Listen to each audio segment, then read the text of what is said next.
नमस्ते जी, नमस्ते। क्या हाल चाल है आपके? सर जी हम तो बहुत अच्छे हैं, आप बताइएगा। हम भी बहुत बहुत अच्छे हैं। प्रेम से बोलेंगे राधे राधे। तो आपका एक फेवरेट चैप्टर आपके सामने है, नाम है जिसका रिफंड का। इस चैप्टर को हम बहुत शिद्दत से करने वाले हैं, आराम से, कूल माइंड से करने वाले हैं। मैंने इसके नोट्स भी अपडेट किए हैं और बेहतर तरीके से आपके सामने रखने की कोशिश करी है। होप्सो कि आपको पसंद आएंगे। सबसे पहली बात उठती है कि आखिरकार रिफंड का ये चैप्टर ही क्यों आया? क्या कारण होते हैं रिफंड के? कारण कई सारे हो सकते हैं। मान लीजिए हम इंडिया के बाहर एक्सपोर्ट करते हैं, तो एक्सपोर्ट करने पर अगर हम जीरो रेट सप्लाई करते हैं तो आउटपुट पर जीएसटी नहीं होता, लेकिन इनवार्ड साइड में हमारे जो आईटीसी बुक कर रखे होते हैं उनका हमें रिफंड मिलता है, ताकि हमारी कॉस्ट का पार्ट ना बने। या फिर अगर हम एक्सपोर्ट करते हैं ऑन पेमेंट ऑफ टैक्स, तो पहले हम अपना आउटपुट टैक्स पे करते हैं, फिर उसी को हम वापस ले लेते हैं। ठीक। और क्या कारण हो सकता है रिफंड का? डीम्ड एक्सपोर्ट, जब हम एक 100% ईओयू को सप्लाई करते हैं, या फिर हम किसी एडवांस ऑथराइजेशन होल्डर को सप्लाई करते हैं, या ईपीसीजी होल्डर को सप्लाई करते हैं, तो that supply actually with in India हुई होती है अपनी वो, और उस व्यक्ति को होती है मोटा मोटी जो फर्दर एक्सपोर्ट कर रहा होता है इंडिया के बाहर। तो ऐसी वाली पिछली वाली ट्रांजैक्शन को, जो 100% ईओयू वगैरह को की गई है, इसे हम लोग डीम्ड एक्सपोर्ट के नाम से जानते हैं। और भी कारण होते हैं हमारे रिफंड के, जैसे इंटर कन्फ्यूजन।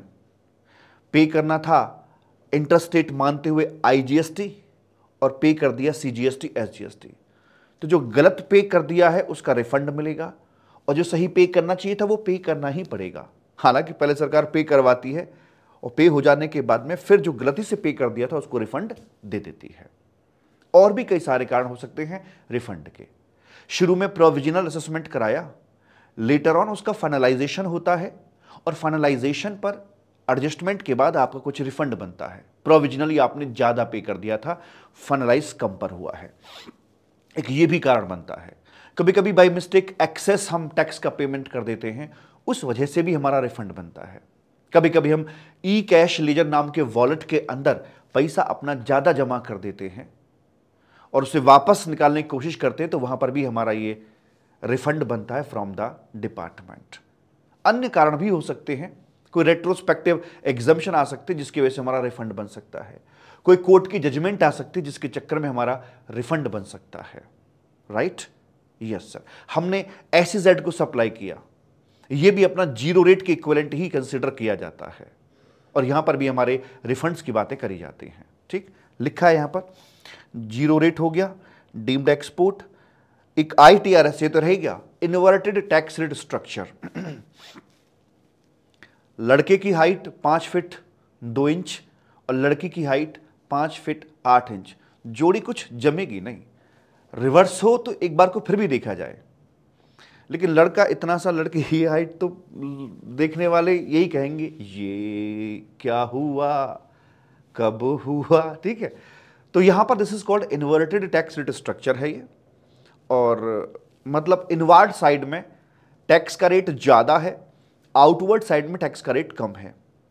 तो आउटपुट टैक्स का पेमेंट करने के बाद भी आपके पास ये आईटीसी बचेगा। इस बचे हुए आईटीसी का क्या करोगे? तो सरकार बोलती इसका आपको हम रिफंड दे देंगे। रिफंड ऑफ एक्सेस अमाउंट जो गलती से पे कर दिया था या ई कैश लेजर में पड़ा हुआ था, कैजुअल टैक्सेबल पर्सन एनआरटीपी को रिफंड होता है। Provisional assessment finalisation, inter confusion, excess pay कर दिया था, यूनाइटेड नेशन एम्बेसी को रिफंड दिया जाता है जजमेंट के जरिए, रेट्रोस्पेक्टिव एग्जम्पशन के जरिए, या टूरिस्ट जो इंडिया छोड़कर जा रहे हैं इन्हें इंडियन एयरपोर्ट से रिफंड मिलता है, उसकी बात करता है यहां पर आकर। एडवांस पेमेंट रिसीव हुआ था, एडवांस पेमेंट रिसीव हुआ, बिलिंग वगैरह हो गई, टैक्स आपने भर दिया, बाद में डील कैंसिल हो जाती है और आप सारा कंसीडरेशन वापस कर देते हो, तो इन कारणों से भी रिफंड आपका बनता है। मतलब बाबू मेरे सो मेनी रीजंस यहां पर हो सकते हैं जिनके वजह से आपका रिफंड बनता है। जब आपका रिफंड बनता है तो रिफंड का बेसिक प्रोविजन क्या है, वो कैसे मूव ऑन करता है, प्रोसीजरल एस्पेक्ट क्या है उसका, अब ये देखते हैं।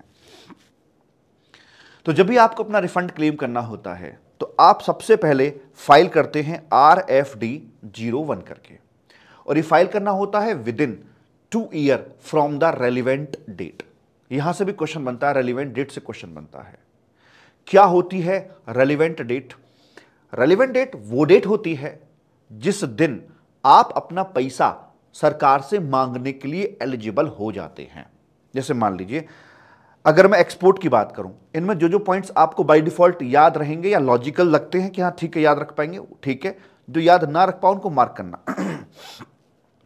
अगर एक्सपोर्ट ऑफ गुड्स की हम लोग बात कर रहे हैं यहां पर आकर, तो एक्सपोर्ट अगर आपने बाय सी या एयर किया है तो जब गुड्स इंडिया छोड़ गया, बाय लैंड किया तो जब कस्टम फ्रंटियर पार कर दिया, बॉर्डर पार कर दिया, और बाय पोस्ट जब पोस्ट ऑफिस डिस्पैच हो गया, वहां पर आकर आपकी एलिजिबिलिटी बन जाती है रिफंड मांगने की, and that date is the relevant date. वहां से 2 साल का आपको समय दिया जाता है, आप कभी भी एप्लीकेशन अपनी फाइल कर सकते हैं। उसके बाद हम इस नंबर पे आते हैं, इस वाले पे आते हैं, सर्विस वाले पॉइंट पे। इन केस ऑफ सर्विस एक्सपोर्ट अगर हम कर रहे हैं तो क्या, देखिए जो एक्सपोर्ट ऑफ सर्विस की डेफिनेशन है उसमें क्या लिखा है, कब ठप्पा लगता है एक सर्विस के ऊपर एक्सपोर्ट ऑफ सर्विस का? सप्लायर इंडिया का हो, रेसिपिएंट बाहर का हो, प्लेस ऑफ सप्लाई भी बाहर का हो, पैसा फॉरेन करेंसी में आए, या नेपाल शिपाल का मामला तो इंडियन रुपीज में भी चलेगा, कोई दिक्कत नहीं है, और वो आपस में डीम डिस्टिंक्ट ना रहे हों, ऐसी डेफिनेशन है। सारी बातें पूरी होती हैं तो जाके कहलाता है वो आपका यहां पर बाबूजी एक्सपोर्ट ऑफ सर्विस। अब मैं कहूं आपसे कि मान लीजिए सर्विस एक्सपोर्ट में कंप्लीशन तो हो गया है, पेमेंट यहां इसकी बाद में आ रही है, पेमेंट इसकी बाद में आ रही है, तो अब क्या करोगे आप? तो क्या बिना पेमेंट के उस पे एक्सपोर्ट ऑफ सर्विस का ठप्पा लगेगा? नहीं। जब तक पेमेंट हाथ में नहीं आएगी, जब तक पेमेंट की चर्चा नहीं होगी, तब तक हम उस पे ठप्पा नहीं लगा सकते हैं। तो कंप्लीशन और पेमेंट ऐसे करके है, तो विच एवर इज लेटर, यानी कि जो बाद में हुआ, यानी कि जो पेमेंट है, पेमेंट की डेट हमारी यहां पर रेलिवेंट डेट बनेगी, उसी दिन सर्विस को एक्सपोर्ट ऑफ सर्विस कहा जा सकता है, और वहीं से 2 साल के भीतर भीतर एप्लीकेशन डाल देना।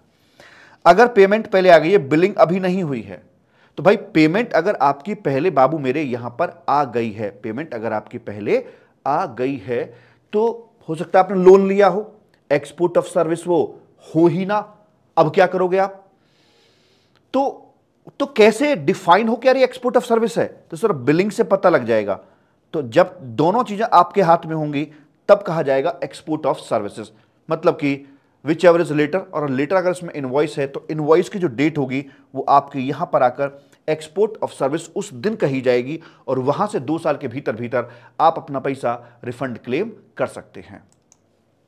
अगला, अगर मान लीजिए कोई यहां पर जजमेंट आई है कोर्ट की, और जजमेंट की वजह से अगर आपका रिफंड बनता है, तो इट इज क्वाइट ऑब्वियस कि जजमेंट आने के बाद ही आप अपना रिफंड मांगने के लिए एलिजिबल हो पाते हैं।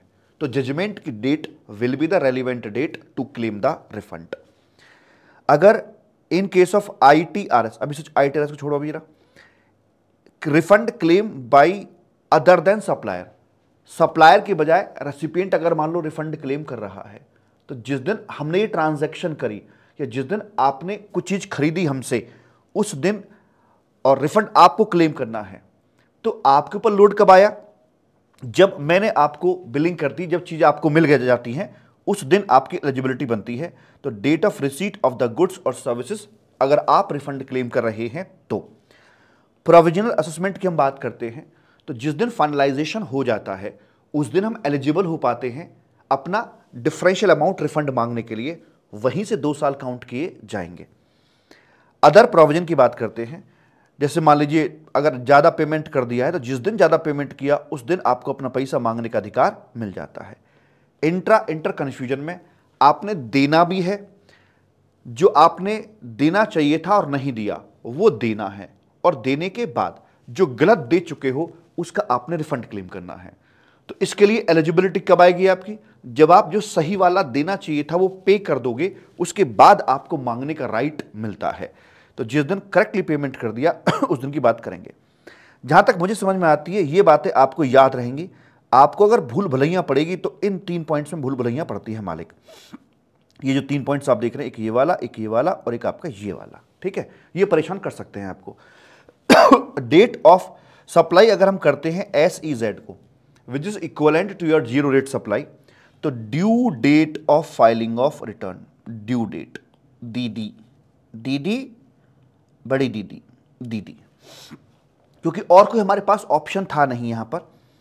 इन केस ऑफ डीम्ड एक्सपोर्ट की अगर हम बात करते हैं तो actual date of filing of return AD, SEZ बड़ी DD, ये छोटी DD AD।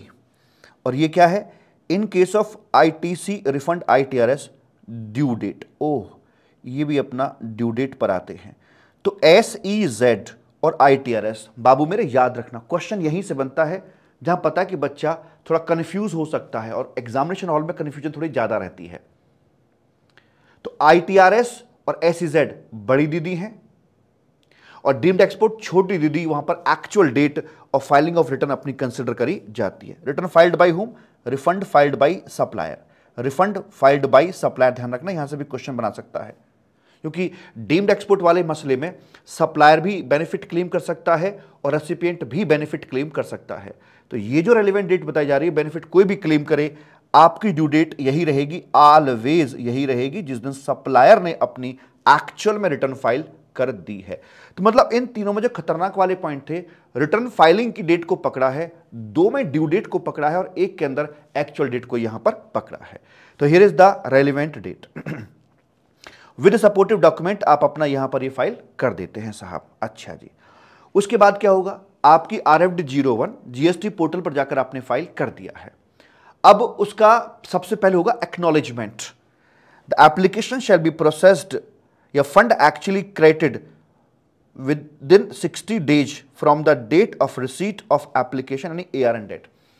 आपकी एप्लीकेशन एक्सेप्ट हो गई, मतलब कि ARN वहां पर जनरेट आपका होता है, और ARN जनरेट जिस दिन हुआ है, एप्लीकेशन रेफरेंस नंबर, उसके 60 दिन के भीतर भीतर पैसा आपके बैंक खाते में डंप कर जाना चाहिए। ऑर्डर की बात ना कर रहा, पैसा आपके बैंक खाते के अंदर आ जाना चाहिए। अगर आ गया है फिर तो कोई इंटरेस्ट आपको नहीं मिलेगा, लेकिन अगर पैसा वहां नहीं आया है तो 61वें दिन से 61st डे से आपको इंटरेस्ट मिलेगा 6% पर एनम के हिसाब से till the date of actual refund. ठीक है, यस सर। अदरवाइज 6% से आपको ब्याज मिलेगा 60 दिनों के बाद से। लेकिन ठहरो, सब कुछ ठीक ठाक होते हुए भी कभी कभी बनते बनते काम बिगड़ जाते हैं। अगर राहु केतु ठीक ना चल रहे हों तो वैसे करके बोल देते हैं मालिक। क्या है राहु केतु? ठहरो, ये शादी नहीं हो सकती है। क्या मतलब? मतलब ये कि कैजुअल टैक्सेबल पर्सन को हम तब तक रिफंड नहीं देंगे जब तक कि उसकी RC कॉन्टिन्यूएशन में है। अगर उसकी RC कॉन्टिन्यूएशन में है तो अभी वो फर्दर सप्लाई और कर सकता है, तो अभी हिसाब की बात भला कहां से आएगी। And furnishing of all the return, मान लो RC तो एक्सपायर कर गई, जो टाइमली ऑटो एक्सपायर कर जाती है, ठीक, लेकिन हिसाब नहीं दिया अभी।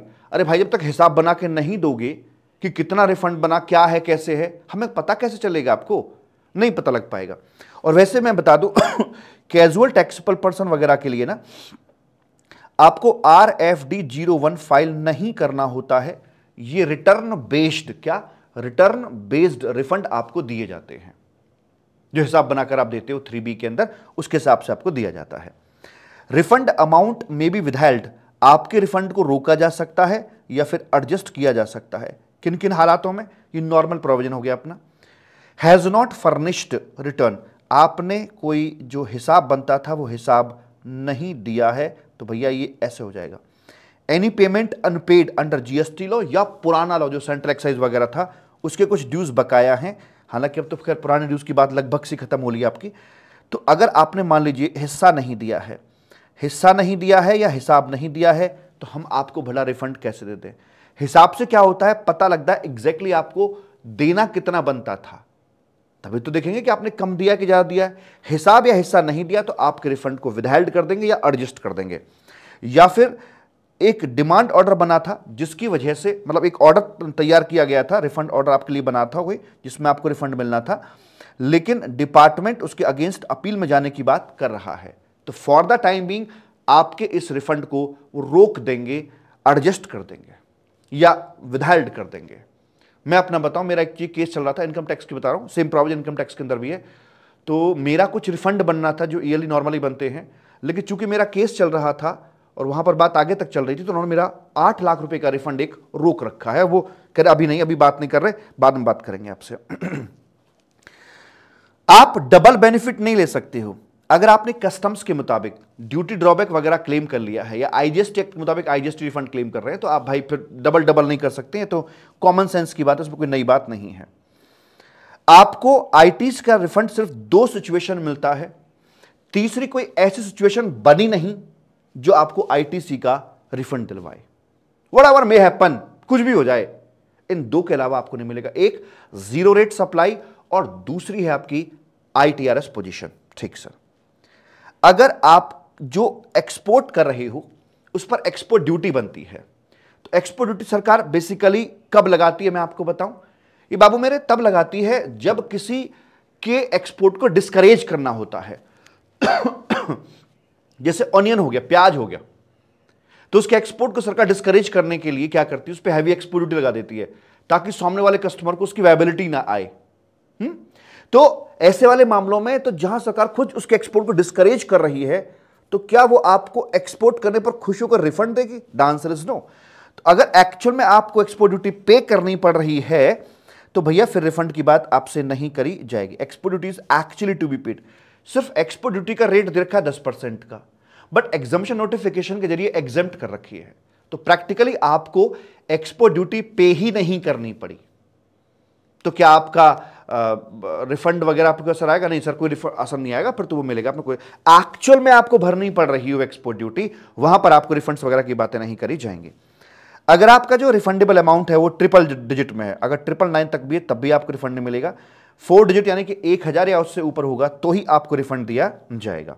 और प्रोविजनल रिफंड का भी कंसेप्ट आता है कि जीएसटी डिपार्टमेंट आपको 90% तक का प्रोविजनल बेस पर रिफंड दे सकता है, क्योंकि इस रिफंड से लोग अपनी एज वर्किंग कैपिटल यूज करके चलते हैं, तो कुछ कंडीशंस पूरी करने पर यह प्रोविजन भी दे रखा है।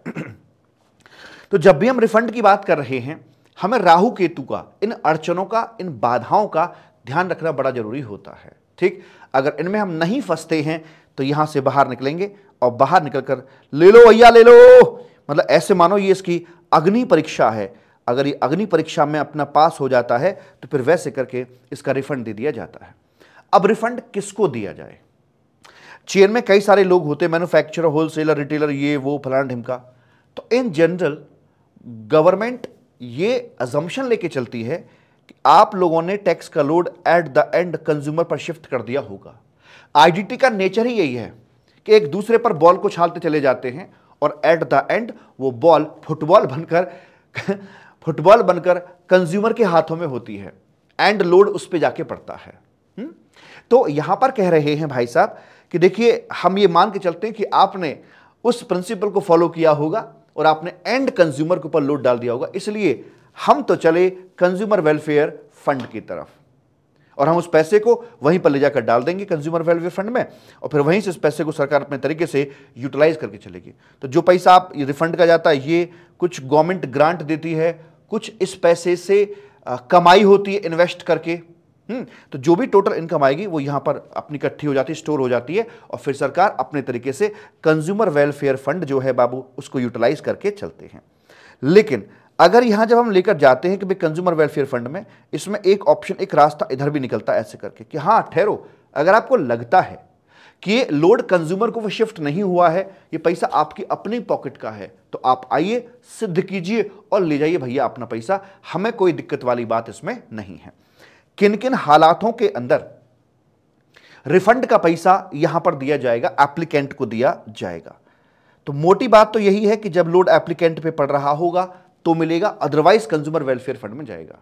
एक प्रिंसिपल आता है doctrine of unjust enrichment. Doctrine मतलब प्रिंसिपल, अनजस्ट मतलब अनजस्टिफाइबली, एनरिच मतलब धनी बनाना, अमीर बनाना, कि आप एक के पैसे से दूसरे को धनी मत बनाइएगा। अगर लोड पड़ा है इसके ऊपर, अगर लोड पड़ा है इसके ऊपर, तो रिफंड इसको मत दीजिएगा। तो जब हम यहां पर लेकर जाते हैं कंज्यूमर वेलफेयर फंड में, तो वहां पर डॉक्ट्रिन ऑफ अनजस्ट एनरिचमेंट आपका एप्लीकेबल होता है। लेकिन यहां जब हम बात कर रहे हैं तो doctrine of unjust enrichment applicable नहीं हो रहा है इन सूरतों के अंदर आकर मालिक, और यह पैसा यहां एप्लीकेंट को ही दिया जाएगा। आपसे क्वेश्चन ऐसे पूछा जा सकता है कि वो सिचुएशंस बताइए जहां पर doctrine of unjust enrichment applicable नहीं होता।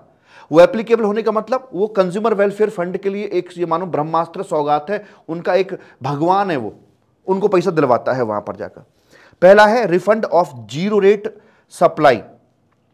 जब हम जीरो रेट सप्लाई करते हैं यानी कि आउटपुट साइड में बॉन्ड या एलयूटी अपना भर देते हैं हम लोग, आउटपुट साइड में टैक्स का अमाउंट नहीं होता, इधर से जो आईटीसी का रिफंड अपना बनता है, तो वो वाले पैसे का लोड मैंने किसी भी सूरत में अपने कंज्यूमर पे पास ऑन नहीं किया है, वो रिफंड मुझे ही मिलना चाहिए, क्योंकि जब मैं खरीद के लाया था तो मेरी जेब से टैक्स का पैसा गया था, तो अब रिफंड मुझे ही मिलना चाहिए। दूसरा, रिफंड ऑफ अनयूटिलाइज अमाउंट। जैसे मान लीजिए आईटीआरएस पोजीशन है, तो आईटीआरएस पोजीशन के अंदर भी जो एक्सेस आईटीसी पड़ा है वो मेरी जेब से गया हुआ जीएसटी है, जिसका मैं रिफंड यहां पर क्लेम कर रहा हूं। तो जीरो रेट सप्लाई और आईटीआरएस के अंदर जब भी हम आईटीसी का रिफंड क्लेम करेंगे तो वो हमें ही दिया जाएगा। आईटीसी रिफंड ऑलवेज हमें ही दिया जाएगा, because we never pass on that amount to the consumer, right. या refund when supply not made and consideration refunded. आपने मुझे पैसा दिया, मैंने बिल रेज कर दिया, ठीक, अच्छा 10,000 प्लस जीएसटी 1800 दिया, मैंने सरकार को 1800 टाइम ऑफ सप्लाई के हिसाब से भर दिया, डील कैंसिल होती है और आप अपना पूरा पैसा मांगते हैं 11,800, मैंने आपको दे दिया। नाउ बताइए जो सरकार के पास पैसा चला गया, पहली बात तो वो वापस लौट के आएगा क्योंकि डील कैंसिल हो गई है। जब पैसा लौट के आएगा तो अब उस पैसे का लोड किसकी जेब पर है, आपकी जेब पर है कि मेरी जेब पर है? वो सब मेरी जेब पर है, क्योंकि मैंने तो आपको पूरा पैसा रिफंड कर दिया है। जब मैं रिफंड मांगने के लिए जाऊंगा तो मुझे वहां पर रिफंड वाउचर वगैरह सब कुछ दिखाने पड़ते कि yes I have refunded the whole amount, now the burden is on me, तो इसका रिफंड मुझे यहां पर दिया जाएगा। या कोई और ऐसा रीजन जहां पर टैक्स का लोड आपने आगे पास ऑन नहीं किया है, आप ये सिद्ध कर पाते तो पैसा आपको दे दिया जाएगा। इंटर कन्फ्यूजन के चलते हुए जो रिफंड आपका बनता है वो प्रैक्टिकली क्या है, वो पैसा मेरा ही है ना, तो मैंने जहां गलत भर दिया था वहां सही भरना पड़ेगा, वहां सही भरना पड़ेगा, और जो गलत भर दिया उसको मुझे रिफंड मिलेगा, तो ये पैसा ऑब्वियस सी बात है मेरी जेब में ही जाएगा। एंड अदर नोटिफाइड केसेस के अंदर भी हम इस प्रकार की बात कर सकते हैं।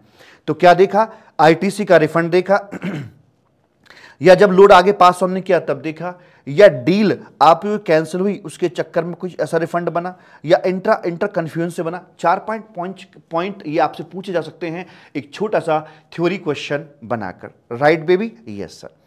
आगे आपका ये रिफंड अंडर सेक्शन 55 जो एम्बेसी वगैरह होती है, मान लीजिए मैं यूआईएन होल्डर हूं और मैं पीछे एयरटेल से अपनी सर्विसेज ले रहा हूं, तो इस ट्रांजैक्शन पे नॉर्मली जीएसटी अपना लगाया जाता है, राइट, और फिर यूआईएन होल्डर को वहां से सरकार से रिफंड मिलता है, तो इसका सेक्शन 55 आता है, बाकी चीजें सेक्शन 54 में आती हैं।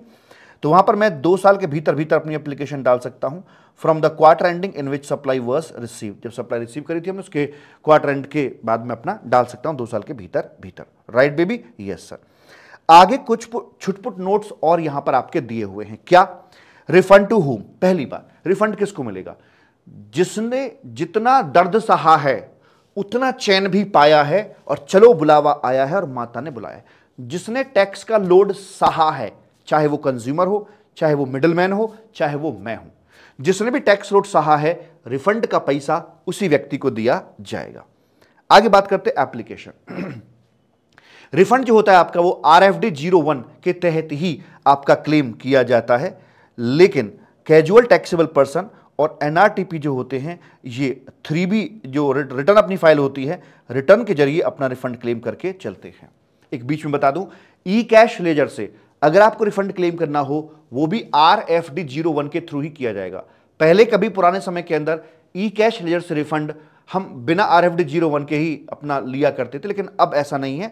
RFD 01 आपको ई कैश लेजर वाले केस में फाइल करना पड़ेगा। सिर्फ 2 ही ये छुट भइये हैं, बंजारों को RFD 01 नहीं भरना, बाकी भाई सबको भरना पड़ेगा अपना करने के लिए, राइट, यस सर। ओके जी, आगे बढ़ते हैं प्रभु। सपोर्टिव डॉक्यूमेंट क्या रहेंगे? सपोर्टिव डॉक्यूमेंट में कि हाँ ट्रांजैक्शन हुई है और जो टैक्स का लोड है वो आप ही के ऊपर है, आगे पास ऑन नहीं किया, इस प्रकार के वहां पर ये डॉक्यूमेंटेशंस जाती है। और required only when claim amount 2 lakh से ऊपर का है तो, और मोर, अदरवाइज डिक्लेरेशन सफिशिएंट। तो आपको ये इंसिडेंस के लोड की बात तब करी जाती है, का प्रूफ आपको देना पड़ेगा अगर क्लेम अमाउंट आपको 2 लाख से ऊपर का है तो, वरना आप खुद डिक्लेरेशन दे दीजिए कि हाँ भाई ये ओके है, मेरे ऊपर है, तो आपकी बात को सही मानकर उसे प्रोसेस कर देंगे।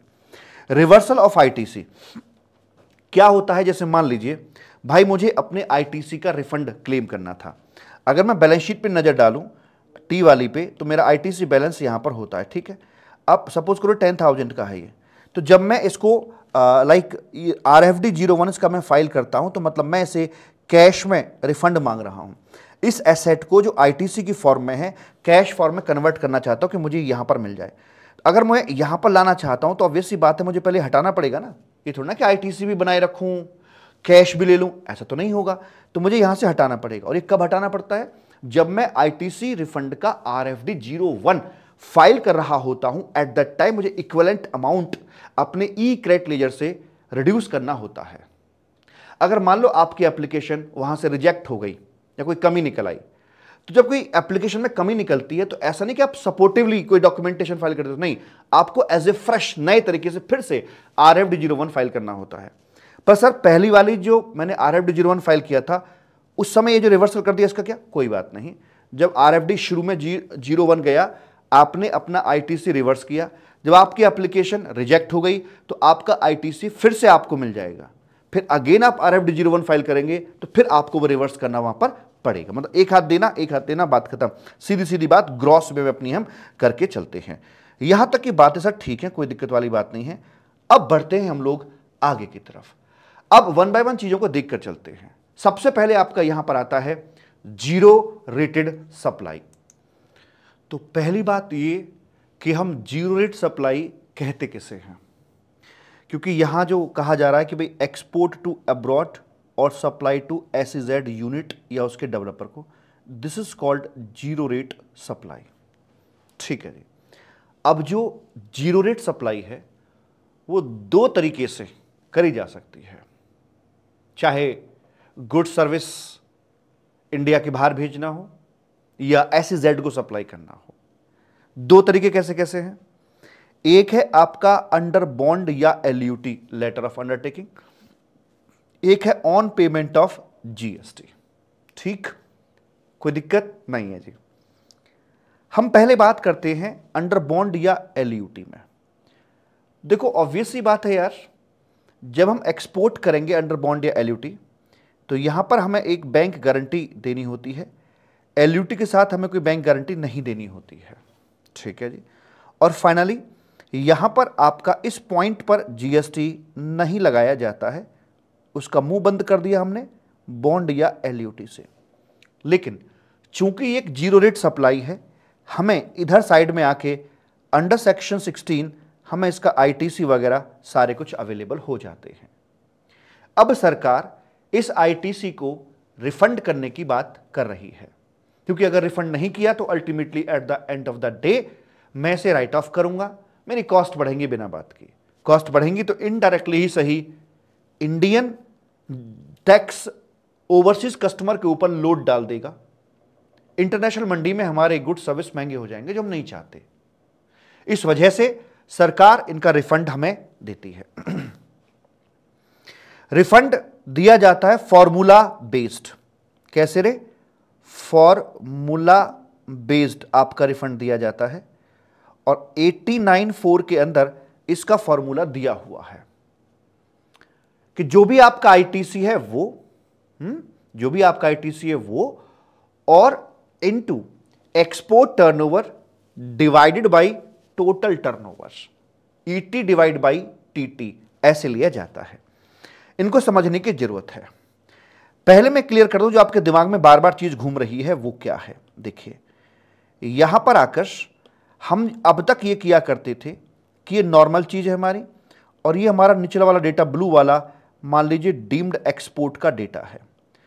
तो जो डीम्ड एक्सपोर्ट का डेटा था, चाहे उसका टर्नओवर हो चाहे उसका करस्पॉन्डिंग ITC हो, हम 89(4) की कैलकुलेशन से इसे अलग रखते थे। ये 89(4) की कैलकुलेशन में 89(4) में ये वाला टर्नओवर पकड़ते थे और ये वाला करस्पॉन्डिंग ITC पकड़ा करते थे, और इन दोनों के बीच में एक दीवार थी कि 89.4 की कैलकुलेशन में ये डीम्ड एक्सपोर्ट करना तो आईटीसी आएगा और ना ये आएगा। ठीक, यस सर। लेकिन अब चेंज आया है एक डीम्ड एक्सपोर्ट में। चेंज क्या है, ध्यान से सुने। डीम्ड एक्सपोर्ट का कंसेप्ट कतई भी खत्म नहीं हुआ है, वो था पहले भी, आज भी है। डीम्ड एक्सपोर्ट पर रिफंड्स पहले भी मिलते थे, आज भी मिलते हैं। पहले भी यह प्रोविजन था कि चाहे सप्लायर क्लेम कर ले, चाहे रेसिपिएंट क्लेम कर ले बेनिफिट, एनी ऑफ कर सकता था। आज भी प्रोविजन सेम है। तो चेंज आया कहां पर है? चेंज आया है रिफंड की कैलकुलेशन में। रिफंड की कैलकुलेशन में चेंज आया है, बस, और कोई चेंज नहीं आया। कंसेप्चुअली कोई चेंज नहीं है, जो का त्यों है। रिफंड अमाउंट कैलकुलेशन, जब डीम्ड एक्सपोर्ट हम करते हैं तो रिफंड अमाउंट की कैलकुलेशन पुराने समय के अंदर हम बात करते थे, कुछ स्पेशल तौर तरीके हुआ करते थे, स्पेशल तौर तरीके। इसलिए हम 89.4 के फॉर्मूला के अंदर उसे रखते नहीं थे, क्योंकि भैया उनका तो हिसाब अलग है, उनका सीन अलग है, वो दूसरी प्रजाति के मान रखे थे, अछूत कर रखा था उनको,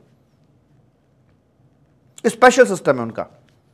और बाकी अब नया क्या कर दिया है? नया ये कर दिया है कि ओल्ड सिस्टम को हटाकर, स्पेशल ना कर उसको भी जनरल ही कर दिया है। मतलब 89.4 जो फॉर्मूला बेस्ड है, अब ये भी आपका फॉर्मूला बेस्ड में ही कैलकुलेट किया जाएगा। ये भी अब फॉर्मूला बेस्ड से ही दिया जाएगा। पहले रिफंड कैलकुलेशन का स्पेशल तरीका था, अब रिफंड कैलकुलेशन का इन जनरल तरीका है। 89.4 उसी फॉर्मूला के अंदर इस डेटा को भी इनबिल्ट किया जाएगा। यानी कि अब मैं जब आईटीसी देखूंगा तो इस सबको मिलाकर देखूंगा, अब अलग करने वाला मैं नहीं हूं। दूसरा, जब मैं टर्नओवर निकालूंगा तो टर्नओवर में इसको भी शामिल करके चलूंगा, इसको भी शामिल करके चलूंगा। सर कौन से टर्नओवर में आएगा? क्या ये जीरो रेट टर्नओवर में आ पाएगा? सॉरी, जीरो रेट टर्नओवर के अंदर सिर्फ दो ही चीज आ सकती हैं। कौन कौन सी? क्योंकि डीम्ड एक्सपोर्ट जो होता है, it is not called zero rate supply. Zero rate supply सिर्फ दो ही केस में बनती है, या तो एक्सपोर्ट करो इंडिया के बाहर, या फिर SEZ को दो। तो अब सर इसमें कहां कहां आपका आएगा? देखिए मैं बताता हूं। ये जो आप नेट आईटीसी ले रहे हैं, तो यहां मैं लिखना चाहता हूं कि चेंज क्या है। Including ITC related to deemed export. Deemed export related जो आई पहले अलग किया करते थे, अब अलग नहीं होगा, वो भी इसी में शामिल रहेगा। और कहां आएगा? ये ऊपर तो नहीं आ सकता, क्योंकि ऊपर तो हम जीरो रेट वाले को पकड़ते हैं, लेकिन हां टोटल टर्नओवर में ये जरूर अपना आ जाएगा। तो टोटल टर्नओवर जहां लिखेंगे तो यहां लिख देंगे including turnover of deemed supply, including turnover of deemed supply. अब देख लीजिए बदलाव कहां पर है। पहले इसे यहां भी शामिल नहीं किया करते थे और यहां आईटीसी भी इसका करस्पॉन्डिंग नहीं लिया करते थे, लेकिन अब अलग नहीं करना है। आपको लग रहा है कि अमेंडमेंट आने से कुछ चीज और कॉम्प्लेक्स हो गई और इजी हो गई। अब कोई अलग अलग नहीं करना है, इन जनरल फॉर्मूला बेस्ड ही आपको रिफंड कैलकुलेट करना है डीम्ड एक्सपोर्ट के अंदर। Right baby? या आइए फॉर्मूला को डिकोड करते हैं। पहली बात, यहां जो नेट आईटीसी लिया जा रहा है वो किसका लिया जा रहा है? सर ये नेट आईटीसी जो लेके चल रहे हैं हम, वो of input and input service का लिया जा रहा है। सर जी यहां कैपिटल गुड्स की कोई बात नहीं कर रहे हैं। लिखा है मैंने नेट आईटीसी का मतलब यस, लेकिन कैपिटल गुड्स का नो। एक और बात ध्यान में रखनी है, हमें ये जो भी पूरा डेटा लेना है, ये पूरा का पूरा डेटा रेलिवेंट पीरियड का पकड़ना है। रेलिवेंट पीरियड क्या? जिस ब्लॉक के लिए आप रिफंड क्लेम कर रहे हो, चाहे वो महीने, 2 महीने, 4 महीने, 6 महीने, साल भर, जिस ब्लॉक के लिए आप रिफंड क्लेम कर रहे हो, इस दौरान का जो डेटा है सिर्फ वही कंसिडर किया जाएगा। अरे कहना क्या चाहते हो? कहना ये चाहता हूं कि मान लीजिए आप इस पीरियड के रिफंड क्लेम कर रहे हो, तो पीछे से कोई ओपनिंग यहां पर आईटीसी आ रहा है पिछले एरिया का, उससे हम शामिल नहीं करेंगे। इस दौरान जो भी हमारे फ्रेश आईटीसीज बुक हुए हैं, सिर्फ उन्हीं की हम लोग बात करके चलेंगे। राइट? या तो लिखा है मैंने ITC of relevant period only be taken into calculation, meaning thereby opening balances of ITC shall not be taken, पहली बात। एंड दूसरी बात ये कि सिर्फ इसका लेंगे, कैपिटल गुड्स वाले का आईटीसी नहीं लिया जाएगा। ओके बेबी, बात करते एक्सपोर्ट टर्नओवर के। तो यहां पर एक्सपोर्ट टर्नओवर जब ले रहे हैं गुड्स का अलग लिया जाएगा, सर्विस का अलग लिया जाएगा, राइट बेबी। यानी कि मतलब फॉर्मूला यही बना ना आपका कि ET of goods plus ET of services, right है, divide by ET of goods plus ET of services plus other turnover, तो ये बन जाता है आपका टोटल टर्नओवर, ऐसे करके बन जाता है। तो मुझे देखना है ईटी ऑफ गुड्स क्या है, ठीक। आराम से पहले एक इंटरनल कंपैरिजन है, फिर एक एक्सटर्नल कंपैरिजन है। इंटरनल क्या है कि जो एक्सपोर्ट कर रहे हो आप अपने प्रोडक्ट को, उसमें एक्सपोर्ट का इनवॉइस भी होता है और उसकी एफओबी वैल्यू भी होती है, तो कस्टम वाले डॉक्यूमेंट ही हैं ये। तो उनके साथ कंपेयर किया हमने इनवॉइस वैल्यू और FOB value, which ever is lower. ये है बाबू मेरे internal comparison, which ever is lower लेके चलते हैं। क्यों? क्योंकि आप हाइक बनाकर हाइक करके वैल्यू को, तो जितनी ज्यादा वैल्यू हाई होगी आपके एक्सपोर्ट बेनिफिट उतने ही ज्यादा कैलकुलेट होकर आएंगे। तो इसलिए सरकार थोड़ी कॉशन यहां पर लेके चलती है, प्रिकॉशन बोलता नहीं, विच एवरेज लोअर, उसे यहां रख दीजिए। इन एडिशन टू दिस, क्योंकि आप इन दोनों के प्राइस हाइक कर सकते हो, इनवॉइस और एफओबी वैल्यू का, तो एक तो ये आ गया। अब इसका होगा एक्सटर्नल कंपैरिजन और कराया बाबू मेरे। कैसे कराया कि जो भी इस प्रोडक्ट की इंडिया में मार्केट वैल्यू है उसका 1.5 टाइम्स और लीजिए, उसे यहां रखिए। अब ये कंपैरिजन करिए externally finally, and which ever is lower finally that will be the export turnover of goods. जो सर्विसेज होती हैं उनका एक्सपोर्ट अलग है। अगर मैं एक्सपोर्ट ऑफ गुड्स की डेफिनेशन देखता हूं तो उसमें लिखा है इंडिया से इंडिया के बाहर ले जाना, क्योंकि फिजिकल एग्जिस्टेंस है। लेकिन सर्विस के लिए एक्सपोर्ट कब कहा जाएगा, उसके लिए कुछ पैरामीटर्स अलग हैं। सप्लायर इंडिया का हो, रेसिपिएंट बाहर का हो, और लाइक वो आपका फॉरेन करेंसी में पैसा आना चाहिए, प्लेस ऑफ सप्लाई बाहर होना चाहिए, डीम डिस्टिंक्ट नहीं होना चाहिए, लाइक दैट। इस प्रकार के कई सारे पैरामीटर्स हैं। तो वहां पर उन्होंने क्या बोला कि देखिए, जो भी आपको पेमेंट्स रिसीव हुई हैं, क्योंकि one of the condition in export of service is to realise your foreign currencies. जो भी पेमेंट आपको रेलेवेंट पीरियड के अंदर मिले हैं, उनमें से जो आपका फ्यूचर का एडवांस है उसे घटा दो। क्यों घटा दे? क्योंकि पैसा आज आ चुका है रेलिवेंट पीरियड में, लेकिन यार अभी सर्विस कंप्लीट होनी बाकी है, बिलिंग वगैरह नहीं हुई है, तो दैट मीन कि यार वो अभी एक्सपोर्ट ऑफ सर्विस का ठप्पा उस पर नहीं लगा है, और जब तक वो ठप्पा नहीं लगेगा तब तक आपकी रिफंड की एलिजिबिलिटी नहीं आती, और जब तक एलिजिबिलिटी नहीं आएगी how can you calculate the refund with respect to the same. तो जब एक्सपोर्ट ऑफ सर्विस का ठप्पा लग जाए, जब आप कंप्लीशन दे दो, तब बात करना। तो फ्यूचर का जो एडवांस है उसे हम यहां से घटा देते हैं, और पास्ट का एडवांस, पास्ट में कोई एडवांस आया था उसका कंप्लीशन हमने यहां कर दिया। तो जब पास्ट एडवांस आया था, at that point of time that was not considered as export of service, but now I have delivered the services, so meaning thereby now इस रेलिवेंट पीरियड के अंदर अब मैं ठप्पा मार सकता हूं कि यस बन गई मेरी एक्सपोर्ट ऑफ सर्विसेज। तो पास्ट के एडवांस को यहां पर आकर अपना जोड़ दिया जाता है। तो पास्ट को जोड़ देंगे, फ्यूचर को घटा देंगे, वर्तमान आ जाएगा, प्रेजेंट आ जाएगा। ठीक, यस सर। तो पास्ट से फ्यूचर से लौट के आ जाओ, फ्यूचर से लौट के आ जाओ, और पास्ट से ऐसे आ जाओ। ये एडिशन होगा, ये डिलीशन होगा, तो यहां प्रेजेंट में आ जाएंगे आप, तो रेलिवेंट पीरियड में। तो ये आपका बनेगा ऐसे करके मालिक, और ये आएगा टोटल बी करके। तो ये है आपका ईटी ऑफ गुड्स, ये है आपका ईटी ऑफ सर्विसेज। ठीक, डिवाइड बाय क्या करना है? डिवाइड बाय वही दोनों figure, ET of goods, ET of service plus other turnover. ठीक है जी।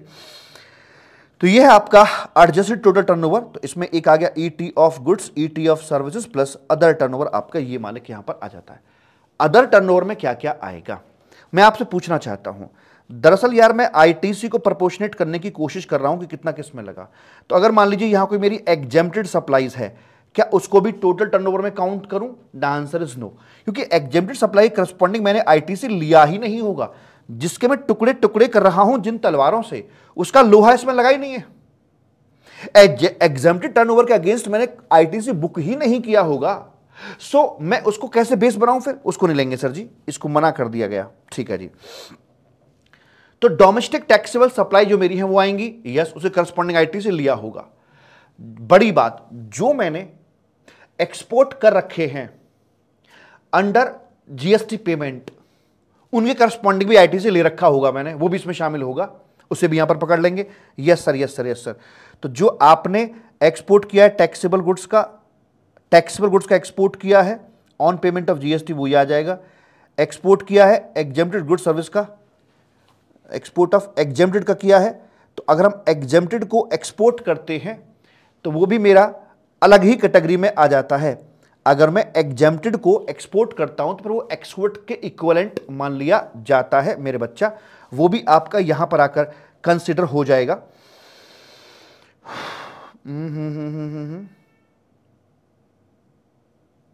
नहीं, इसे हटाना आप, क्योंकि ये जीरो रेट में जा सकता है, इसे हटा दीजिएगा, ये कुछ भी नहीं है, नथिंग लाइक दैट। इस पॉइंट को उठाइए।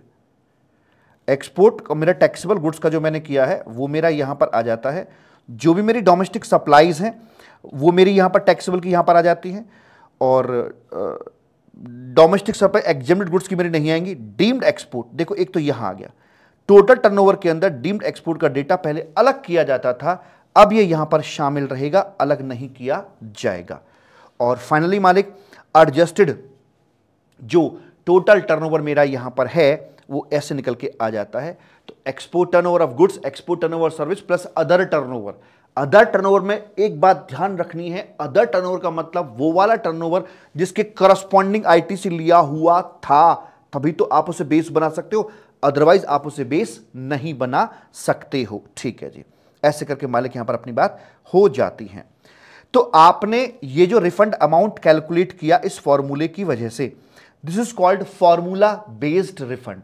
और अगर आप ये खुश हो रहे हैं कि साहब काम बन गया हमारा, तो फॉर्मूला बेस्ड रिफंड आ गया है अपना जी, काम बन गया साहब, इतना ही है बस, इतना सा ही संसार। अभी ठहरो जरा, अभी तो एक पैरामीटर आपने निकाला है, formula based refund under rule number 89(4) आपने मालिक यहां पे निकाल दिया है। अब इसके कुछ और भी पैरामीटर हैं। क्या? मान लीजिए ये अमाउंट आपका निकल के आता है साहब जी 3 लाख रुपए का, ठीक है, मैक्सिमम अमाउंट होता है, मैक्सिमम। लेकिन जिस दिन आप अपना RFD 01 फाइल कर रहे हैं उस दिन आपके लेजर के अंदर मात्र 2.5 लाख का अमाउंट था। और हमें पता है कि जब जब हम ITC का रिफंड क्लेम करते हैं तो वाइल फाइलिंग RFD 01 हमें ITC को रिड्यूस करना होता है। तो बताना प्रैक्टिकली जीएसटी पोर्टल पर RFD फाइल करते समय मैं मैक्सिमम कितना तक ITC रिड्यूस कर सकता हूं? सर 2.5 लाख तक। तो भाई मेरा मैक्सिमम रिफंड अब 2.5 लाख तक ही बन पाएगा, अदरवाइज नहीं। एक और पैरामीटर डाला है, ITC बैलेंस, ये हो गया, और ITC बैलेंस, ITC का balance after filing relevant return. अच्छा लो जी, after filing relevant return, relevant return file करने के बाद मान लीजिए मेरे पास बैलेंस बच रहा था 2,25,000 रुपए का, तो मैं मैक्सिमम कितना रिफंड क्लेम कर सकता हूं? साहब इन तीनों में जो भी सबसे कम है वो। यहां कम कम कम कम की बात हो रही है, क्या बात है? कम कम कम कम कम कम कम कम, क्योंकि पता देना पड़ रहा है विच इज लोअर, लोएस्ट। ओ अच्छा, तो फॉर्मूला बेस्ड जो अमाउंट आया वो RFD एप्लीकेशन फाइल करते समय जो बैलेंस था वो, और तीसरा रेलिवेंट रिटर्न फाइल करने के बाद जो बैलेंस बचा था वो, इन तीनों में जो सबसे कम होगा फाइनली वो आपका यहां पर आकर रिफंड के रूप में आपको दे दिया जाएगा। Right baby? Yes sir. आगे बात करते हैं export of goods on payment of tax. या जब हम एक्सपोर्ट ऑफ गुड्स करते हैं ना यार पेमेंट ऑफ टैक्स पर, तो हमें पता है कि बीच में कस्टम डिपार्टमेंट आता है। सर अभी भी तो आया होगा? हाँ आया था, अभी भी कस्टम डिपार्टमेंट बीच में आया था, लेकिन चूंकि हमने अभी बॉन्ड में किया था ना भाई, तो वहां बॉन्ड में किया था, जीएसटी भरना ही नहीं पड़ा था, और हमने ITC का रिफंड लिया था। तो ITC के रिफंड में कस्टम डिपार्टमेंट की कोई भूमिका नहीं होती है, ना दिया ना लिया, कोई लेन देन नहीं। लेकिन जब हम लोग यहां पर एक्सपोर्ट करते हैं गुड्स का ऑन पेमेंट ऑफ जीएसटी, तो उसमें एक बात उसमें एक बात अलग से क्या हो जाती है, उसमें एक बात अलग से क्या हो जाती है कि हम यहां से जाएंगे और यहां पहुंचेंगे, तो हमें पहले अपना जो आउटवर्ड जीएसटी बनता है वो सरकार को पे करना पड़ेगा। ये रहा, ऐसे वैल्यू हमने कही 15,000, आईजीएसटी अपना ये बनता था, ठीक। आईटीसी अपना यहां पर ये मिल गया था हमें। हमारी आउटपुट जीएसटी हम एंट्री क्या पास करेंगे, मिस्टर एक्स को डेबिट करेंगे, to sales to IGST payable है, और साथ में एक और एंट्री डाल देंगे ITC refund receivable, sorry refund receivable, ये एंट्री डाल देंगे कि जितना भर रहे हैं भाई साहब उतना हमें रिफंड भी चाहिए। फिर इसको हम पे ऑफ करते हैं 2,700 को, और 2,700 को पे करते समय जो हमने 1,800 रुपये का आईटीसी था वो हमने ठिकाने लगा दिया, और कैश में हमने सिर्फ 900 रुपये दिए। और जब रिफंड मिलेगा तो पूरे आईजीएसटी, क्योंकि हमने पूरा पेमेंट 2700 का किया है, जिसको पे ऑफ करने में 1,800 रुपये का हमने आईटीसी बर्बाद कर दिया अपना, ये भी हमारी एसेट थी। 900 रुपये कैश बर्बाद कर दिया बैलेंस शीट से, तो बैलेंस शीट से हमने एसेट साइड से 2,700 की एसेट उड़ा दी हमने। अब हमें जब रिफंड मिलेगा तो कितना मिलेगा, 900 मिलेगा, 2700, सर 2700 मिलेगा। अच्छा, अगर आप कैश की बात करो, पहले क्या था यहां पर, पहले ये था आईटीसी था अपना 1,800, ठीक है, और यहां पर कैश था मान लो 900 रुपये का। अब 2700 रुपये को पे ऑफ करते समय ये मैंने हटा दिया, और अब मेरा यहां पर कैश आ गया पूरा पूरा 2700 आ जाता है। क्या मैं कह सकता हूं कि 900 तो कैश था ही, वही वो जो आईटीसी था, आईटीसी के फॉर्म में 1,800 रुपये था, वो भी मेरा ऑटोमेटिकली बाय डिफॉल्ट कैश में कन्वर्ट हो जाता है, राइट। तो यहां पर मुझे आईटीसी का रिफंड मांगने की कोई जरूरत नहीं है, वो तो मेरा नॉर्मल तरीके से यूटिलाइज हो भी चुका है। रिफंड मांगना है आउटपुट जीएसटी का, ठीक सर जी। आउटपुट जीएसटी का पेमेंट मैं किसको करूंगा, ऑब्वियस सी बात है जीएसटी का पेमेंट जीएसटी डिपार्टमेंट को किया जाएगा। लेकिन चूंकि जब मैं रिफंड मांगूंगा तो रिफंड किससे मांगू, क्या मैं जीएसटी डिपार्टमेंट से ही रिफंड मांगू। अब जीएसटी डिपार्टमेंट बोलता है कि देखो भाई, आपने एक्सपोर्ट किया है गुड्स का, अब रिफंड हम दें या कस्टम डिपार्टमेंट दे। ज्यादा बेहतर है कस्टम डिपार्टमेंट आपको रिफंड दे, क्योंकि उनकी नजरों के सामने ही आपने अपना गुड्स वगैरह जो भी है एक्सपोर्ट किया है, they are more close to your transaction. And one more thing, जब इंपोर्ट किया करते थे तो इंपोर्ट करने पर गुड्स आपका यहां टप्पा खाता था, उस पर कलेक्शन वलेक्शन का काम कस्टम डिपार्टमेंट ही किया करता था। आईजीएसटी भी कस्टम डिपार्टमेंट लेता था इंपोर्ट ऑफ गुड्स पर। तो जब एक्सपोर्ट ऑफ गुड्स की बात होगी तो उस पर रिफंड भी आपका कस्टम डिपार्टमेंट ही देकर चलेगा। यानी कि जीएसटी का पेमेंट कर दिया आपने जीएसटी डिपार्टमेंट को, बट रिफंड देगा आपका कस्टम डिपार्टमेंट, ठीक है। तो इंपोर्ट पर आईजीएसटी कलेक्ट करता है कस्टम डिपार्टमेंट, और एक्सपोर्ट पर आईजीएसटी का रिफंड करेगा यहां पर कस्टम डिपार्टमेंट ही, ठीक सर जी, कोई दिक्कत वाली बात नहीं है। क्या इस वाले केस में RFD 01, अरे सर RFD 01 जीएसटी पोर्टल पर जीएसटी डिपार्टमेंट के लिए होता है। कस्टम डिपार्टमेंट जो एक्सपोर्ट के डॉक्यूमेंट होते हैं वही अपना रिफंड एप्लीकेशन की तरह ट्रीट कर लिए जाते हैं, अलग से कुछ नहीं करना होता। The answer is no. Refund of IGST shall be given by the custom department किया जाएगा, जो भी डॉक्यूमेंटेशन है वही यहां पर रिफंड एप्लीकेशन की तरह ट्रीट किए जाएंगे, और यहां आपको वहां से रिफंड दे दिया जाएगा, ठीक है। ओके सर जी। इसमें एक बात मैं आपको और बताना चाहता हूं, कभी कभी क्या होता है कि प्राइसेस में अपवार्ड रिवीजन हो जाता है। जैसे मान लीजिए कोई चीज पहले यहां पर 10 लाख रुपए की थी, ठीक, और 10 लाख के हिसाब से 1,80,000 का जीएसटी डिपार्टमेंट को हमने दे दिया था, और कस्टम डिपार्टमेंट ने उसका रिफंड दे दिया था। ट्रांजैक्शन हो गई, काम खत्म, ट्रांजैक्शन हो गई। अब लेटर ऑन प्राइस इसका 2 लाख से बढ़ जाता है, जिसका जीएसटी बनता है आपका 36,000 का जीएसटी बनता है। अब 36,000 किसे पे करोगे, हम जीएसटी डिपार्टमेंट को पे करके चलेंगे 36,000, क्योंकि प्राइस अपवार्ड रिवीजन हुई है। रिफंड किससे क्लेम करोगे, देखिए ठहरो अब जरा यहां पर। अब ये जो आपका रिफंड क्लेम किया जा रहा है, इस वक्त कोई नई ट्रांजैक्शन नहीं हो रही है, ये पुरानी ट्रांजैक्शन जो पास्ट में हो चुकी उसका है। तो यहां पर जो रिफंड दिया जाएगा वो रिफंड अब कस्टम डिपार्टमेंट नहीं, वो अपना जीएसटी डिपार्टमेंट के द्वारा ही दिया जाएगा। ये एग्जाम में पूछा जाएगा, ध्यान रखना 1000%, mark my words, upward revision exam में आ रहा है। नॉर्मली क्या होता है, पे करते हो जीएसटी डिपार्टमेंट को, रिफंड मिलता है कस्टम डिपार्टमेंट से, बट अपवार्ड रिवीजन में एडिशनल पेमेंट भी जीएसटी डिपार्टमेंट को करोगे और रिफंड भी जीएसटी डिपार्टमेंट से ही मिलेगा। क्या बोलते हैं, now due to various reasons such as linking of the price of the goods on some international index or so and so, तो कभी प्राइस बढ़ जाता है, 10 का 12 हो जाता है, तो यहाँ पर 36,000 का एडिशनल आईटीसी बढ़ जाता है, तो उसमें क्या किया जाएगा, तो पे करेंगे एडिशनल जीएसटी 36,000 का विद इंटरेस्ट पे करेंगे, but as of now there is no mechanism for refund of so and so.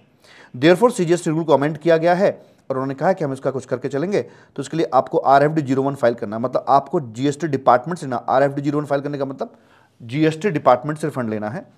Reason of refund क्या डालोगे, सेलेक्ट एनी अदर कैटेगरी, वहाँ पर कई सारे रीजन्स आते हैं जब फॉर्म भरते हैं अपना, हम शुरू में आ जाते हैं फॉर्म भरने से पहले।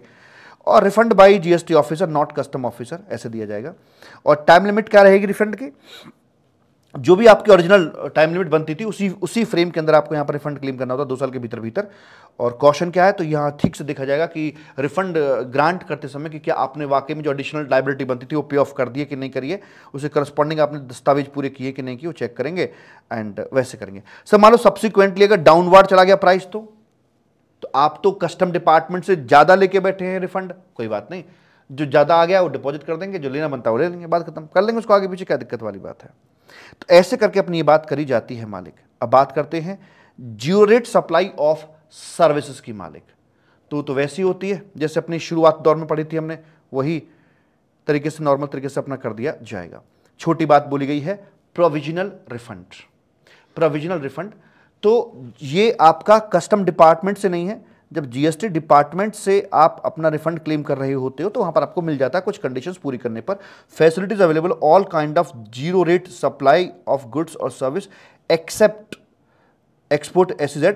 एक्सेप्ट किन मामलों में, जब आपका कस्टम डिपार्टमेंट रिफंड दे रहा है तो वहां 90% कोई क्लॉज नहीं है, और पिछले 5 सालों में आप 2.5 करोड़ से ऊपर वाले केस में कोई गिल्टी विल्टी ना ठहरे हो तो आपको मिल जाता है।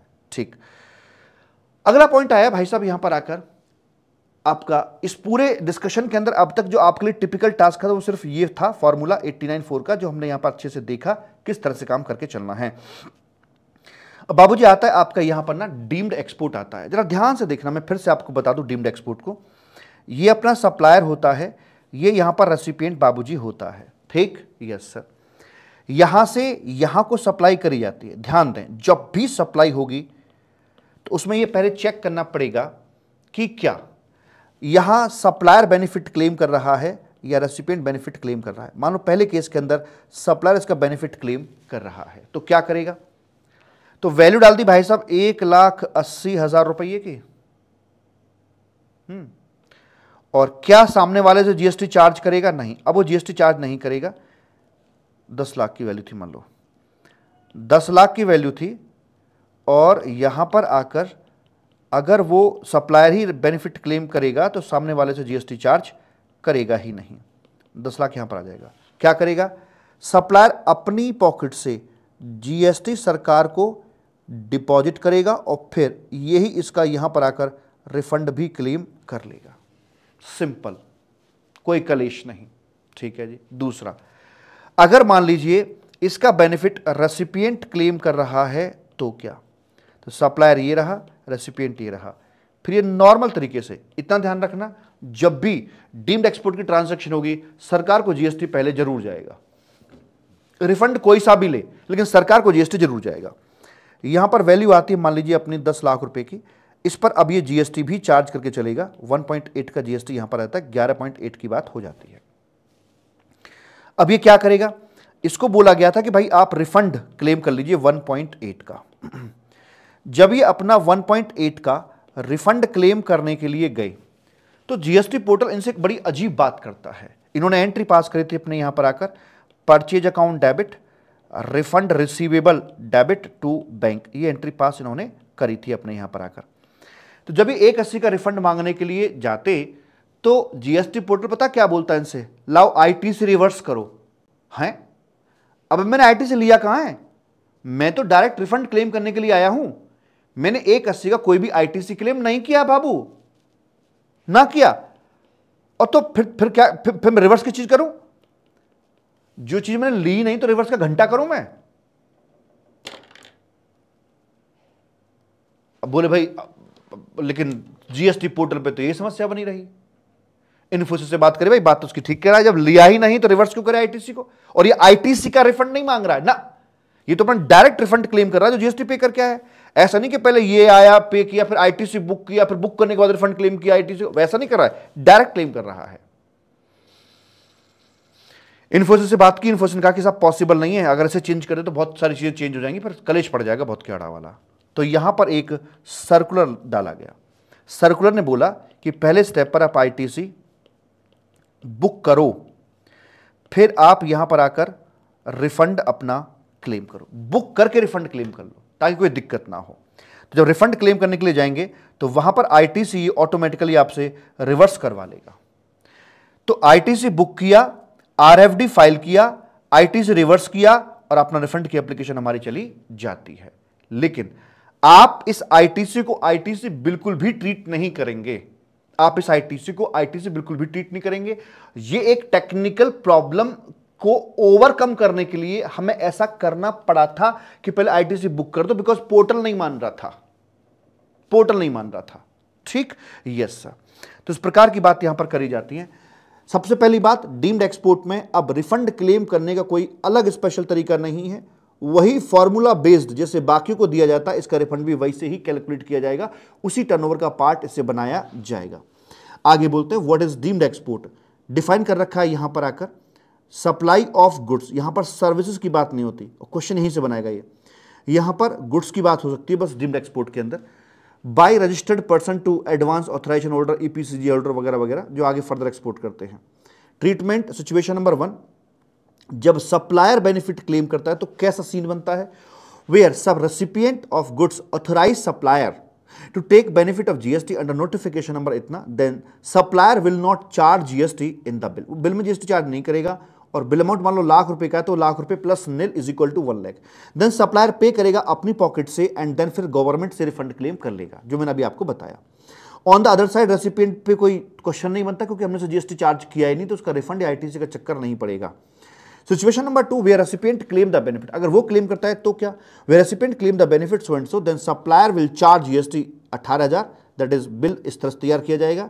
इन this case recipient will first claim ITC, ये मजबूरी में करना पड़ रहा है क्योंकि पोर्टल सपोर्ट नहीं कर रहा था, of the same and then file RFD 01 file करेगा और RFD 01 फाइल करते समय उसको आईटीसी रिवर्स करना पड़ जाता है। यहां पर एक सर्कुलर आया बोर्ड का और उसने ये कहा कि देखिए डीम्ड एक्सपोर्ट के मामले में हमें जो आईटीसी बुक करना पड़ रहा है, आप इसको कतई भी आईटीसी का रिफंड नहीं मानेंगे। वो टेक्निकल प्रॉब्लम के लिए मुझे बुक करके रिवर्स करना पड़ा क्योंकि पोर्टल सपोर्ट नहीं कर रहा था, बट आप इसे ये नहीं कह सकते कि आईटीसी का रिफंड दिया जा रहा है। नो वे। आईटीसी का रिफंड सिर्फ और सिर्फ 2 सिचुएशन मिल सकता है, एक जीरो रेट और एक आपका ITRS, दैट्स इट। तो whether the ITC availed by the recipient of deemed export supply for claiming refund of tax be deemed export, जो है इस मान बोलते हैं क्या, the ITC of tax paid on deemed export supply allowed the recipient for claiming refund of such tax is not ITC in terms of the provision of chapter 5th of CGST Act. Therefore, such ITC availed by the recipient of deemed export was claiming refund, इसको हम उस तरह से treat नहीं करके चलेंगे। Very good, okay sir जी। तो हाँ, और इसे जब 89.4 या 89.5 की जब कैलकुलेशन करेंगे तो इस वाले आईटीसी को हम साइड करके चलेंगे, ऐसे मानेंगे ये कोई आईटीसी है ही नहीं। ठीक है जी, यहां पर क्वेश्चन मैंने आपके लिए दिया हुआ है। ठीक है भैया जी, ये क्वेश्चन दिया हुआ और यहां के बाद से आपके जीरो रेटेड की हम लोग बात करनी शुरू कर देते हैं। पहले जीरो रेट के थीम को समझिए, आखिरकार ये कहना क्या चाहते हैं। देखिए प्रॉब्लम कहां से पैदा होती है वो समझने की कोशिश करते हैं। देखिए यहां ऐसे है कि हमने एक इनपुट लेकर आते हैं, एक आउटपुट मैन्युफैक्चर करते हैं। ठीक है, तो ये लेकर आए भाई, मान लीजिए वैल्यू थी हमारी 1 लाख की और इस पर 18% से बनता था, तो कितना बन गया जी 18,000। मैंने आईटीसी लिया अपना 18,000 रुपीज़ का, ओके बेबी। अब यहाँ पर मैंने 1.5 लाख में से बेचा, जीएसटी मेरा 5% का बनता था, तो ये बना मेरा 7,500। ठीक, अब मुझे प्रॉब्लम कहाँ आएगी, मेरा आउटपुट है 7,500 का। फर्स्ट ऑफ ऑल चैन से पे कर लूँ मैं, आईटीसी 7,500 तक का मैं यूज़ कर लूँ, ये मैंने निल कर दिया भाई साहब आके। अब मेरा अनयूटिलाइज्ड आईटीसी क्या रह गया, अनयूटिलाइज्ड आईटीसी तो निकालना होता है मुझे, वो कितना बच गया, उसी का तो रिफंड क्लेम करूंगा, जितना तक यूटिलाइज कर सकता हूं करूंगा, जो नहीं कर सकता उसका रिफंड क्लेम करूंगा। वो निकलेगा सर 18,000 था, 7,500 यूज कर लिया, 10,500 हमारे पास में रह जाता सर जी, 10,500 का मैं रिफंड क्लेम करूंगा। यानी आसान भाषा में बात करें तो ITC minus output GST. ITC किसका, वही जो आईटीआरएस में फॉल कर रहा है और ये भी जो ITRS में फॉल कर रहा है, आईटीसी माइनस आउटपुट जीएसटी, इतना याद रहेगा? हाँ सर जी। लेकिन अब इसमें एक बवाल ये याद रखना, ITC minus output GST. Okay sir ji, ये तो याद रहेगा सर, ये तो याद भी है हमें। चलो अब मैं बात करता हूं कि यहां पर ना कभी कभी क्या होता है भाई साहब, ये आपके मल्टीपल ये आ जाते हैं और मल्टीपल इस साइड में आ जाते हैं, मल्टीपल यहां मल्टीपल यहां आ जाते हैं। ठीक है जी। यहां आपके इनपुट का आईटीसी भी हो सकता है, आपके इनपुट सर्विस का भी आईटीसी यहां पर हो सकता है, इधर साइड में अपने मल्टीपल चीजें बन सकती हैं। तो मैं फॉर्मूला मेरा क्या बनेगा कि यहां से जो मेरा आईटीसी था इसे करूंगा मैं प्रोपोर्शनेट, और जो मेरा आउटपुट जीएसटी था इसे भी मैं करूंगा अब प्रोपोर्शनेट। अब जरा खेल देखना प्रोपोर्शनेट कैसे किया जाएगा। ये जो मेरा आईटीसी है, देखो यहां पर होता है मेरा टर्नओवर होता है, यहां पर इन सबके टर्नओवर होते हैं अपने, है ना, टर्नओवर होते हैं जी, जस्ट सर टर्नओवर होते हैं। और उसके बाद अपना यहां पर ये इन सब का आउटपुट जीएसटी आ रहा होता है, आउटपुट जीएसटी इन सब का आ रहा होता है, आउटपुट जीएसटी इन सब का यहां पर आ रहा होता है। ठीक है जी। और इधर मेरे इनपुट का आईटीसी होता है, इधर मेरे इनपुट सर्विस का आईटीसी अपना होता है जी साहब। तो जो मैं प्रोपोर्शनेट आईटीसी अपना कर रहा हूं और ये मेरा यहां पर टोटल आईटीसी हो जाता है, टोटल आईटीसी। तो आईटीसी को जो प्रोपोर्शनेट कर रहे हैं हम इनपुट वाले को, यहां सिर्फ इनपुट की बात करते हैं, ध्यान दीजिएगा। तो मैं टर्नओवर के रेशियो में उसे करके चलूंगा, तो मैं उसे टर्नओवर के रेशियो में प्रोपोर्शनेट करके चलूंगा। कैसे सर जी? जैसे मैं निकालूंगा that is ITC of input, कौन सा वाला इनपुट? जो ITRS में फॉल कर रहा था, जो ITRS में फॉल कर रहा था, और मल्टीप्लाइड बाई टर्नओवर, कौन सा? ITRS वाला, डिवाइड बाई टोटल टर्नओवर, ये करूंगा। तो मैंने प्रैक्टिकली इसको सामने वाले के अकॉर्डिंग प्रोपोर्शनेट कर दिया, किसमें कितना कहां लगा। ठीक। अब जो मेरा ये सपोज कीजिए आउटपुट जीएसटी था बाबू मेरे, ये वाला ITRS वाला था मेरा, ठीक है, ये मुझे घटाना होता है यहां से आकर। अब मैं क्या करूंगा? मैं भाई साहब इसको भी प्रोपोर्शनेट करूंगा। कैसे प्रोपोर्शनेट करूंगा इसको मैं?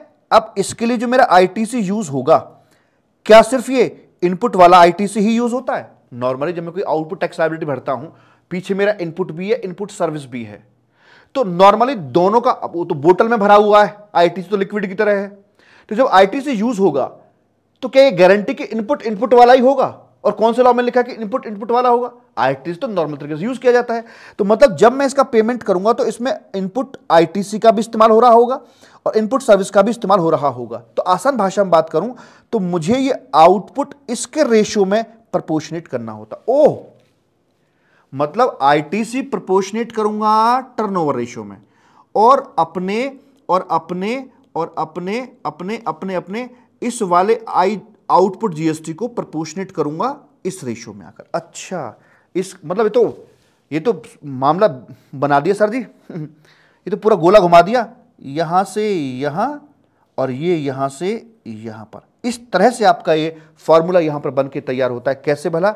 अब यहां पर मेरा जो आउटपुट जीएसटी है ITRS वाला है ना, उसे मैं मल्टीप्लाई करूंगा, मल्टीप्लाइड बाई जो मेरा इनपुट का आईटीसी था वो divide by ITC of input and input services. इस तरीके से आपका ये फॉर्मूला यहां पर बनता है।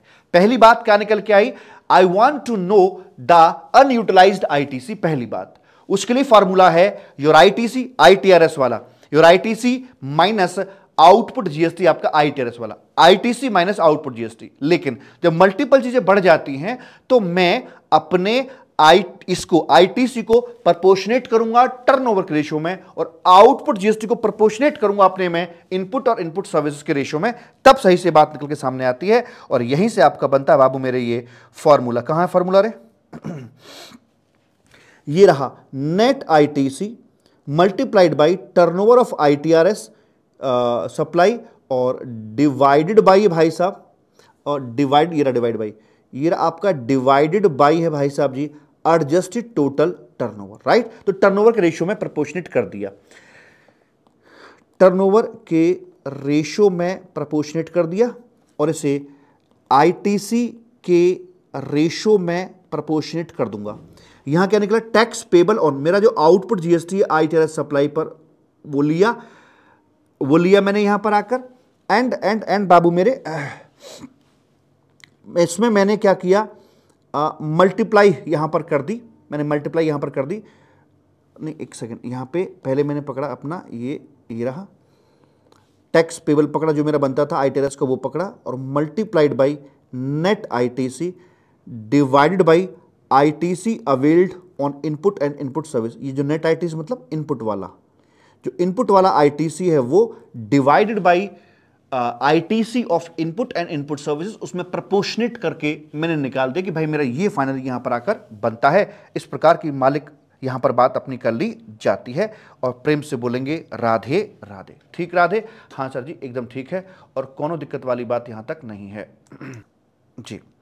ये अपना यहां पर है भैया जी क्वेश्चन नंबर 1। आप देख सकते हैं कि यहां पर ये बना आपका 18,000 बना और ये यहां पर इतना बना आकर, ठीक है कोई बात नहीं, इसमें से ये माइनस कर दिया, आ गया जी आपका ये मिलेगा।